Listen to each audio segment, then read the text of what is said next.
이 방송공장 직공으로 해서는 안 되겠다고 싶어서 이제 거기로 대구상고 야간부 원서를 사서 지원을 하죠.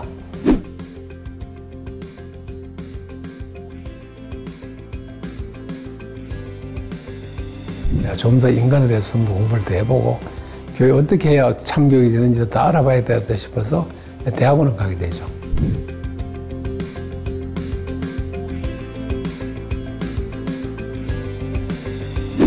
그러다 보니 제가 조금씩 학생한테 배우게 되고 의식이 좀 진보적 생각으로 바뀌게 되고 하면서 이제 부산시내 시민운동을 주도를 하게 되죠.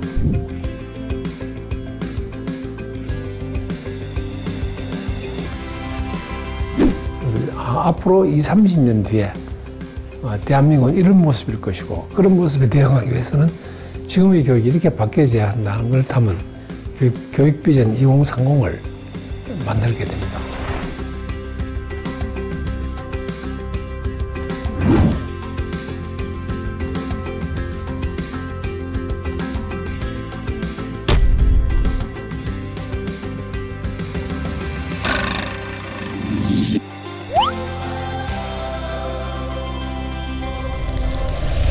가끔 뭐 내가 사는 인생들을 제 수필집을 보거나 뭐 이야기를 들어본 사람이 야 당신 대단하다는 소리를 합니다.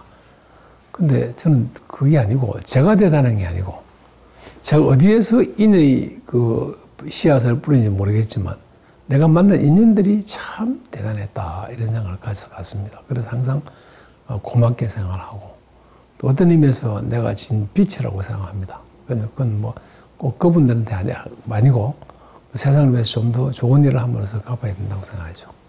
고등학교 3학년 때 제가 직장을 다 그만두고 공무원 합니다. 그렇지만 밥은 하숙을 못하고 자취를 하죠.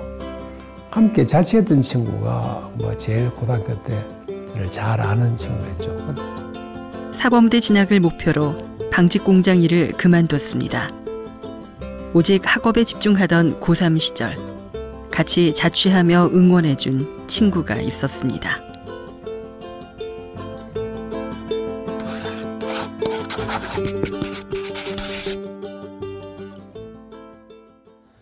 회사를 그만두고 나왔을 때 당장 먹고 살 데가 없잖아요. 그 친구의 이 자취방에 꼽사리 끼워서 이제 시작을 하게 됩니다. 신세 많이 졌죠. 우연한 기회에 내가 이제 회사를 그만두고 나 갈 데가 없는데 딱 하다 하니까 뭐 내하고 같이 살자 이렇게 뭐 아주 크게 안 지낸데도 선뜻 그렇게 손을 내밀어 주세요. 내 자취방 뭐 내 혼자 있으니까 뭐 같이 숟가락 하나 들고 오면 될 거 아니야 이렇게 아주 흔쾌히 해줬던 내보다 나이가 많습니다. 우리 10월 출시라서 학교를 제때 안 가서 내보다 한 2살인가 많습니다. 근데 뭐 그렇게 스스럼 없이 친구를 도와주는 사람도 잘 없죠. 그때는 항상 혈기 왕성할 때니까 조금 기분 나쁘면 막, 야, 한번 치자, 이렇게 하면 주먹한테 했다고 또 친해지잖아요. 그 친구가 거의 그런 적이 없이 아주 잘 해줬죠. 그 2학년 때입니다. 고등학교 2학년 때, 1학년 때 만났으면 좋았을 텐데, 2학년 때 내가 아프고 나서 만났어요. 그때는 된장찌개하고 콩나물국하고 그 콩 먹는 상당히 뭐냐, 그날은 운수 좋은 날 생각하지. 그만큼 가난했어요. 둘이 겨우 뭐 공부하고 그 다음에 잠자면 그걸 끝나는 거지. 나는 사범대학 가는 게 목표고, 지금 뭐 상대를 가는 게 목표였죠. 그래서 열심히 했는데,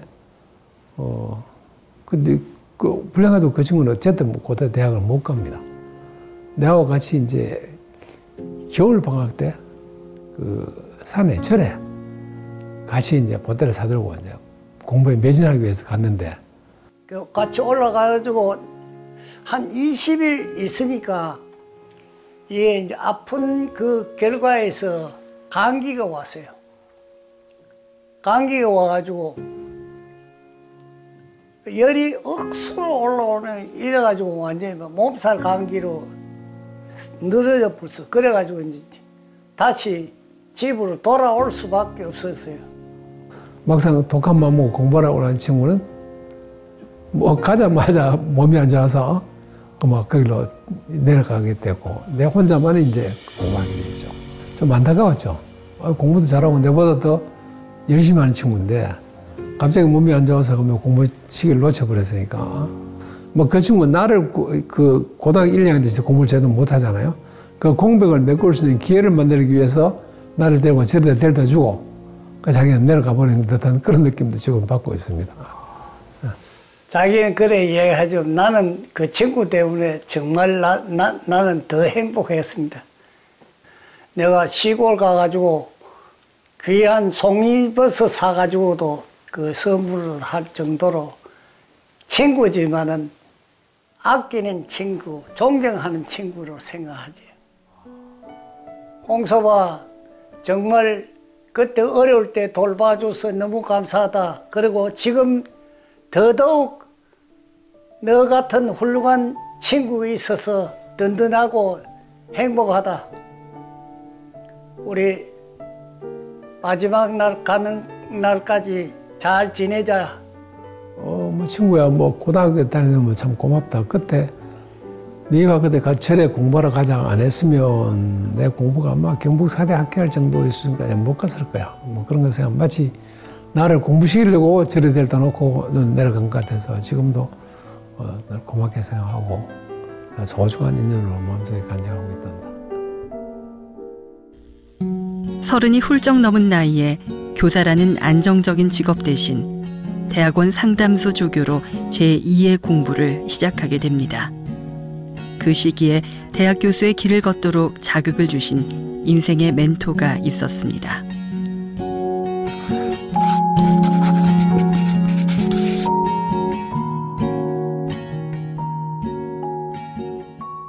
원래 이제 갔던 경북대 이제 사범대학 교육학과 선배님이시죠.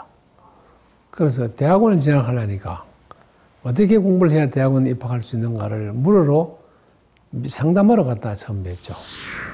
근데 뭐 그때 석사, 박사 정 총장은 학생으로 있었고 그때 제가 지도교수로 있었습니다.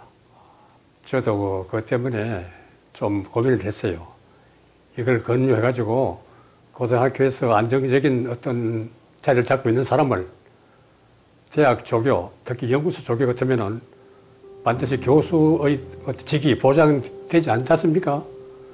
그런데도 불구하고 그걸 이제 권유했을 때 괜찮겠느냐 이렇게 고민을 많이 했습니다. 했는데 저희 그때 이제 판단은 이 사람 같으면은 조금 고생하면은 성공할 수 있겠구나. 능력이라든가 어떤 공부하는 자세라든가 이런 걸 봐서 그래 한번 내가 추천 그렇게 한번 이야기했더니 자기도 뭐 상당히 고민했겠죠.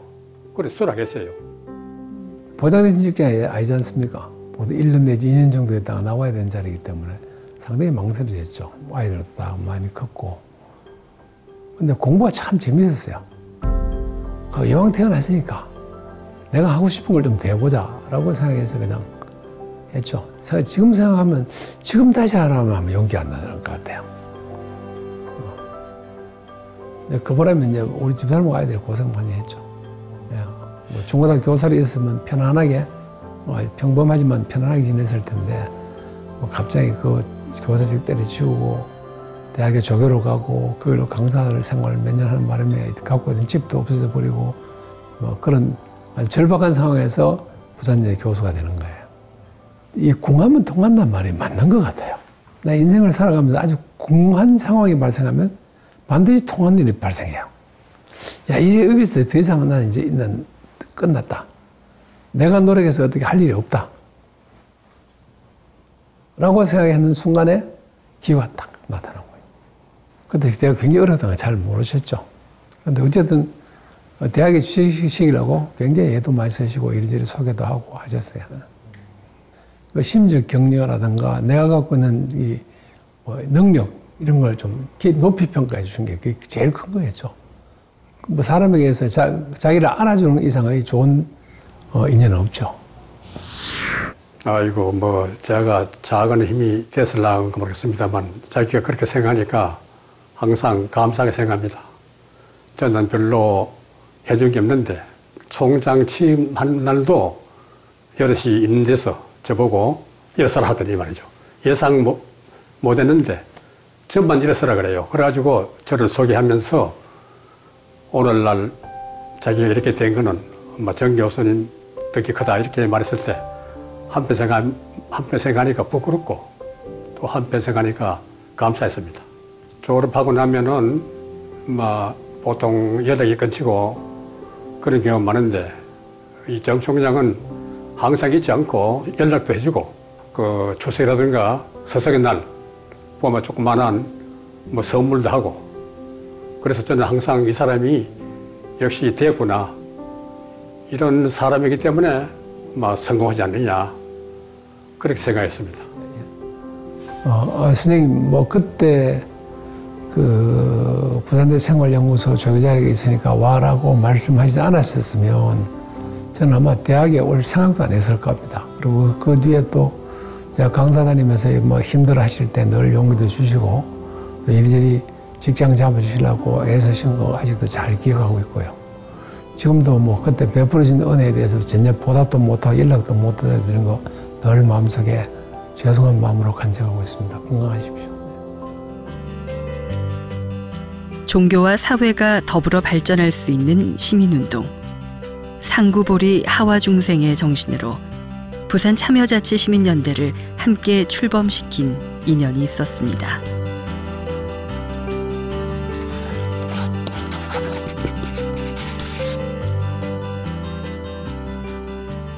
그때만 하더라도 그런 활동 자체를 반정부 활동처럼 보게 됐고요. 많은 사람들이 흔히 말하는 좌파 운동으로 이렇게 보는 시각이 있어서 저를 따른 대학생 자원봉사자들이 굉장히 애를 먹죠.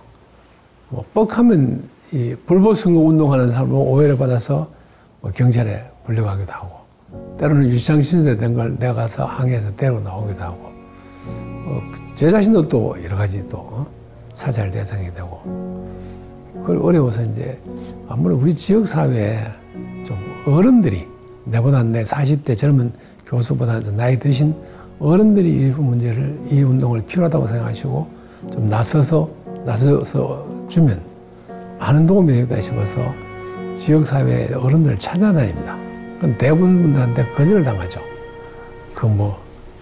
소위 말하면 뺄개기 같은 운동 이렇게 보신 분들 많아서 근데 정각 스님이 그 당시에 부산 불교 연합회 부회장인가 맡고 계셨어요. 좀 어려웠죠. 불교에 꽤 알아주는 큰 스님이라고 하니까 좀 어렵게 생각하고 가셨는데 떡밥에 아도 차도 내주시고 친절히 해주시고 그때는 우리 같은 사회운동을 한 사람을 그렇게 아주 따뜻하게 맞이한 사람을 보기가 좀 쉽지 않았습니다. 아, 이분 대단하구나. 그때 당시에는 시민운동하는 사람들을 밖에서는 아주 제대로 그 진위를 모르고 있어요. 모르고 있고 또 시민운동 하면은 이상하게 모두 생각하고 있고 그랬을 때 저는 환경운동을 했거든요. 환경운동을 불교에서 해야 되니까 불교 환경운동을 하게 되고 불교 이제 인권운동을 하게 되고 이제 그래 운동을 불교 쪽에 이제 운동을 주로 이제 이렇게 했는데 그때 정우섭 총장이 그때 저한테 그런 얘기를 했어요. 우리 시민운동에 우리 같이 좀 하자고 하는 참 이런 제의도 있고 그래서 더 흔쾌히 하겠다고 이렇게 얘기를 했고 근데 옳은 일을 하니까 같이 하지 않을 수가 없잖아요. 옳은 일을 하겠다는데 좋은 일을 하겠다는데 또 부산 시민을 위해서 또 우리 국민을 위해서 뭔가 일을 하겠다는 데에서 누가 거부를 하겠어요. 기꺼이 참여를 하게 되고 또 그때 당시에만 하더라도 이 시민운동을 하면서 여러 가지 참 불편한 점이 많았어요. 왜? 절에서 스님은 기도나 하고 목탁이나 치고 있지 왜 스님이 길거리를 나오고 왜 스님이 나와서 이렇게 소리를 치고 하느냐고 하는 이런 비난도 없잖아요. 있었어요. 있었나 또 그 일은 우리가 꼭 해야 될 일이고 또 우리가 성직자가 해야 될 역할이 하나다고 저는 그런 생각을 했거든요. 그렇기 때문에 기꺼이 이제 좀 참여하고 이렇게 해서 제가 됐죠. 상구보리 하와 중생이라 그러죠. 이로는 배려를 구하고 아래로는 중생을 교화하자. 제도하자 하는 그런 얘기를 하잖아요. 그와 마찬가지로 우리 시민운동을 하는 사람들은 결국 깨어있는 사람들이 결국 하지 않으면 할 수가 없어요. 이 시민들에게 뭐 깨우침을 줘야 되겠다. 또 아닌 건 아니고 긴 거는 기다. 옳은 거는 옳은 방향으로 가야지. 옳은 것을 옳지 않다고 생각하는데 따르면은 그 잘못된 거 아니겠어요? 그래서 바르게 우리는 가르쳐줘야 됐다.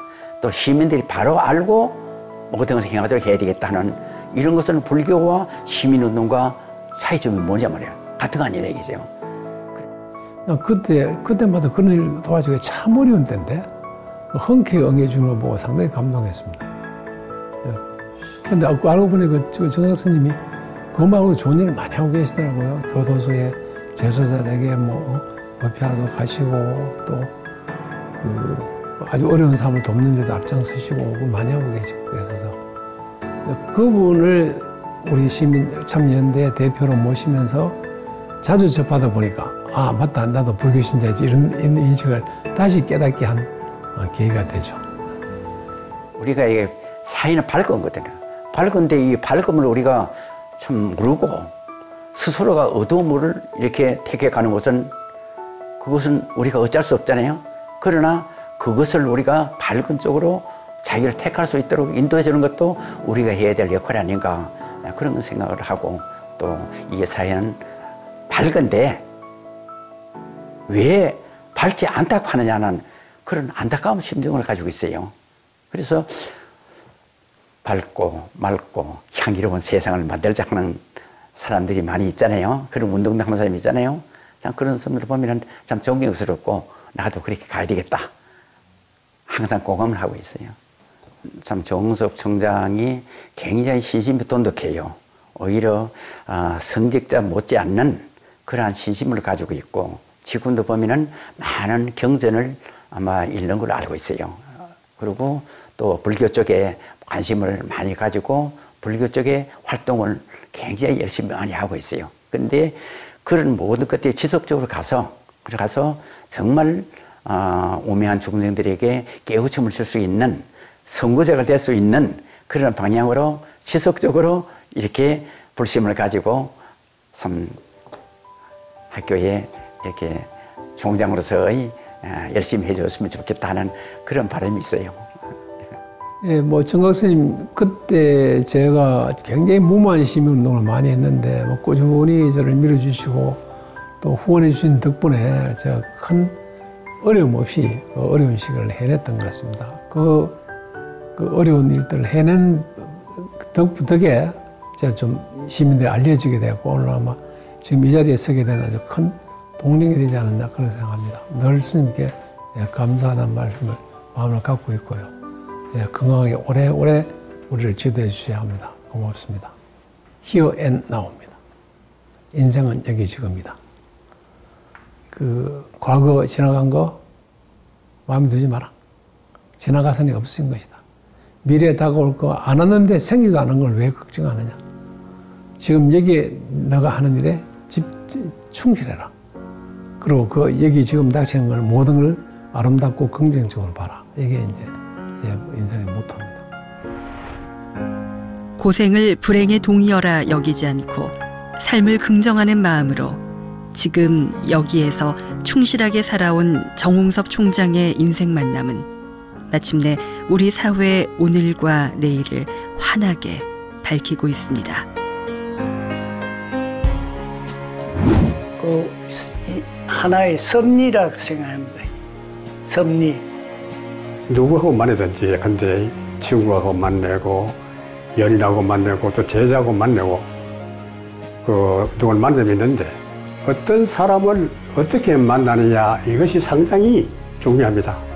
내가 비록 조금 잘못된 일을 하더라도 이것은 내 탓이라고 생각하고 상대와 다시 대화하고 이렇게 참 오픈된 어떤 그런 만남이 됐으면 아마 이 사회가 좀 밝아질 수 있지 않겠나 하는 그런 생각을 갖고 있어요.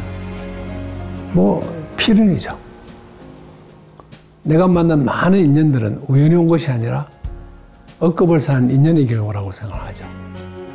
그래서 오늘 만난 이 인연은 과거의 결과이기도 하고 오늘 지금 만난 인연을 내가 소중히 생각하고 사랑하고 아낄 때 앞으로 더 좋은 인연이 온다는 것을